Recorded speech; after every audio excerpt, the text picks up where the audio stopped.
السلام عليكم ورحمة الله وبركاته كسو دوادا كوبعي سوفتوير شبكة بلاران لغو ديغو waxyaalo kala duwan ee ku saabsan accounting iyo economic iyo business kaba casharkan waxaan ku soo qaadan doonaa waa casharkeennii 16aad ee barnaamijka loo yaqaan QuickBook casharkan wuxuu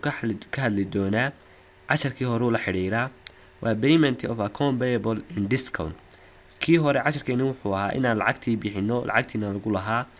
iyadoo discount noo sameyn kan wuxuu ku xiran yahay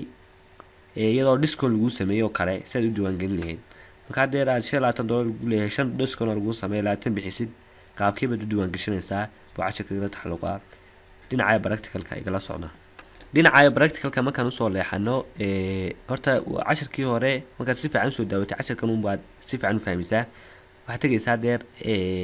vendors ma tagaysaa lacagti baan bixinayaa laakiin waxaan ku bixinayaa qaab discount vendors tag baby list marka deyntii lagu laabaa bixinayaa laakiin discount baa leeyahay markan ka soo qaad Horyal company waxay ugu leedahay $100 tigtan saareen marka 100 waan bixinayaa laakiin waxa sameeynaa discount baa leeyahay marka discount lagu sameeyo waxaad ka tagaysaa halka hoose waxa qoran set discount mad ku dhifanay discount si ka soo qaad wixii siiyay $100 5 discount uu sameeyay halkaan waxaad ku qoraysaa purchase discount ama discount caadi iska qoranaya discount caadi qoranaya meel banaanka ku dhifanayaa set up baan dhahayaa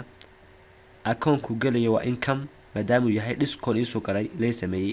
save and gross baan dhahayaa dan dhamaan dhahayaa saas ayuu halkan maxaad ku aragtaa lacagtan bixinayo waa 65 waxa leeyahay 95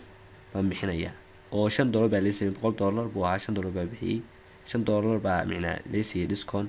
save pay selected bills baa dhaabanay ka hadeer halkaana dhamma dhaysaa saas ku gabagabeysay waad ku bixisay lacagtii discount lagu sameeyay casharkeeni inta yar fudud buu ahaa. Wassalaamu calaykum waraxmatullaahi wabarakaatuh.